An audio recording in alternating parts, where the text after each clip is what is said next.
Hello everyone, welcome to all of you. Dear students, here is a recruitment update for you from ISRO. Yes, जब आप इसरो की official website पे जाएंगे isro.gov.in, यहाँ आपको एक रिक्रूटमेंट अपडेट दिखाई देगा. तो recruitment to the post of scientist और engineer SC in the discipline of electronics, mechanical and computer science, ये 3 स्ट्रीम्स के लिए नोटिफिकेशन रिलीज हुआ है. अभी हम डिटेल में भी डिस्कस करेंगे. तो here you can see advertisement number लिखा है. एडवर्टीजमेंट डेट था 29 April. Okay, last date for submission of application online है 19 मई 2025.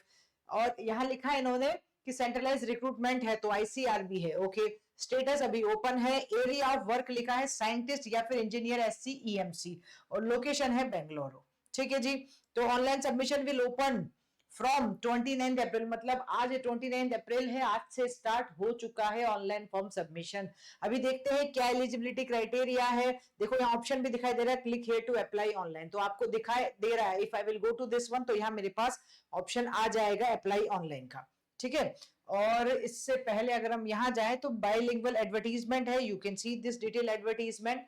लेट्स चेक इट आउट बच्चों, क्या बोल रहा है, कौन कौन से स्टूडेंट्स एलिजिबल है और क्या सिलेक्शन प्रोसेस रहने वाला है. तो फर्स्ट ऑफ ऑल ये लिखा है आपके पास में रिक्रूटमेंट ऑफ साइंटिस्ट और engineer SC with B B Tech और equivalent degree in the electronics, mechanical and computer science वाले स्टूडेंट्स एलिजिबल हैं. अगर हम यहां जाएं तो क्या लिखा है, ये रहा.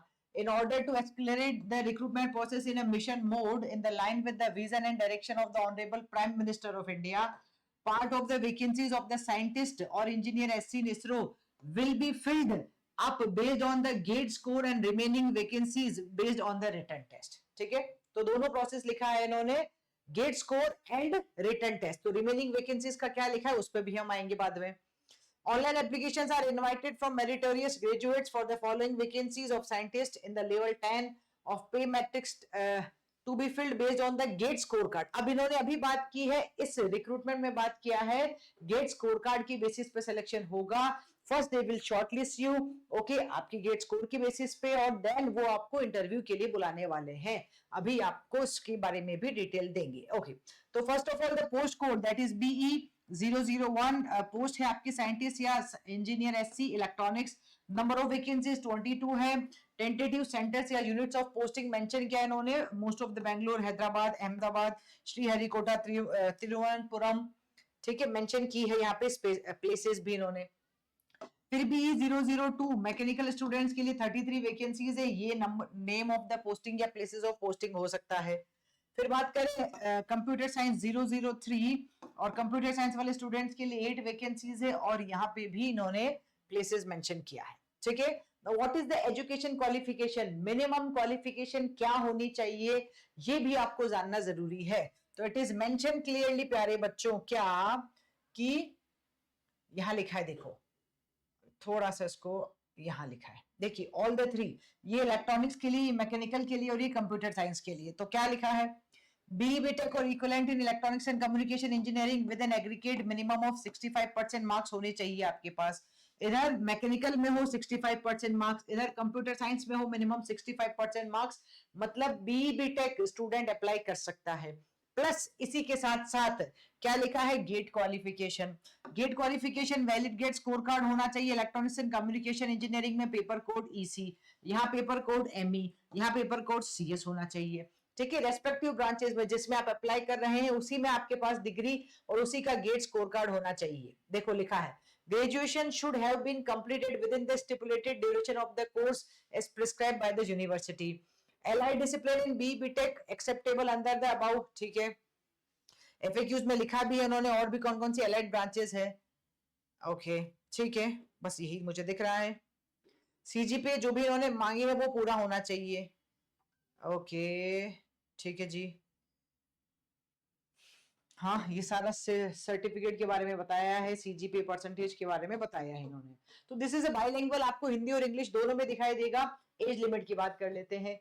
एज लिमिट इन्होंने मेंशन की है 28 इयर्स एज ऑन द 19 मई 2025 तक आप क्या हो जानी चाहिए, 28 इयर्स, मतलब मैक्सिमम एज लिमिट है, इससे ज्यादा नहीं चलेगा. ठीक है. अब यहाँ गेट के लिए कौन सा स्कोर कार्ड चाहिए होगा ये भी मेंशन किया है. Important instructions: candidate will be screened in for interview on the basis of a valid GATE 24 या फिर GATE 25 स्कोर कार्ड. 24 और 25 में से किसी के भी बेसिस पे आप अप्लाई कर सकते हैं.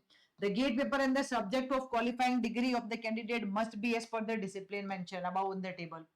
Candidates are advised to be careful while filling their GATE scorecard. Please ध्यान रखें, भरना क्या है, not GATE marks और GATE rank, GATE score भरना है आपको. ठीक है. As the shortlisting will be based on the score filled in the application form only. ICRB will be verifying the GATE score of the applicants. ठीक है, बस यही लिखा है. ओके जी. अब हाउ टू अप्लाई, ये रहा how to apply. The application for an online registration will be hosted in the ISRO website. मैंने अभी आपको शो किया था ऑफिशियल वेबसाइट, ये देखो यहाँ आ रहा है, click here to apply online का ऑप्शन भी आ रहा है, आप अप्लाई कर सकते हैं. ठीक है. और उसके बाद क्या करना है, अप्लाई पे जाओगे, candidate register under national career services NCS portal and fulfilling the eligibility conditions में apply duly following the procedure. ठीक है. फिर क्या होगा, अपॉन रजिस्ट्रेशन जब आप भर दोगे तब फिर आपको पेमेंट भी पे करना होगा और ये मेंशन भी किया है. ठीक है. मेल आईडी दे दीजिएगा, नो ऑब्जेक्शन सर्टिफिकेट है, ये रहा. एप्लीकेशन फीस है non refundable application fees of ₹250.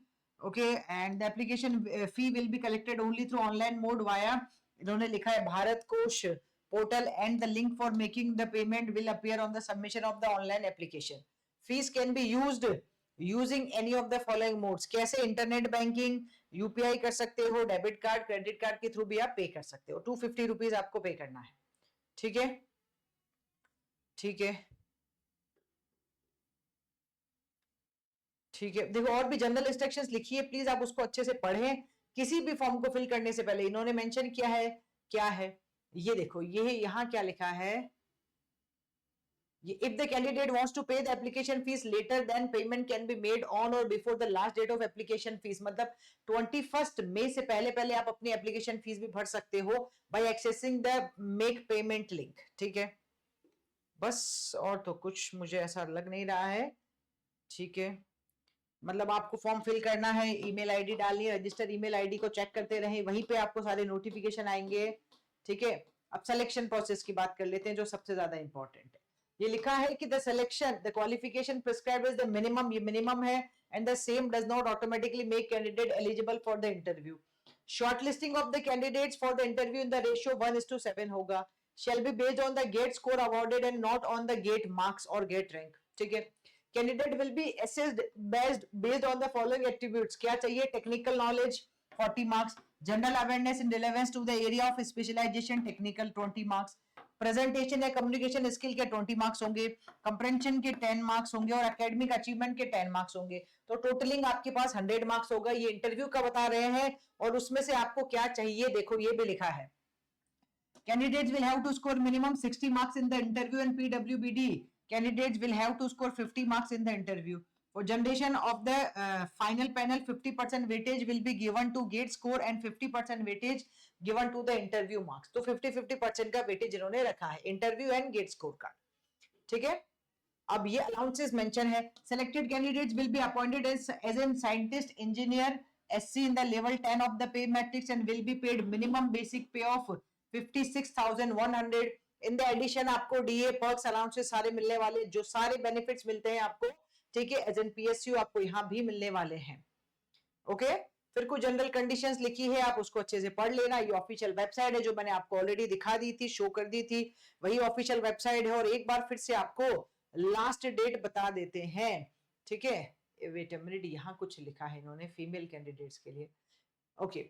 They are encouraging कि फीमेल कैंडिडेट्स भी अप्लाई करें. ये रहा, यहां लिखा है कि ऑनलाइन एप्लीकेशन स्टार्ट हो गया 29 से. लास्ट डेट है अप्लाई करने की 19 मई और last date for payment of fees है 21 मई. फॉर मोर डिटेल्स ये डायरेक्टली वेबसाइट मेंशन की गई है isro.gov.in. देखिए ये रहा isro.gov.in. यहाँ आप सारी की सारी डिटेल्स चेक कर सकते हैं, फॉर्म फिल कर सकते हैं. So before filling the form, पूरा का पूरा डिटेल नोटिफिकेशन अच्छे से पढ़ना और then only you need to proceed for it. Okay guys, keep learning, keep sharing and keep smiling. Thank you.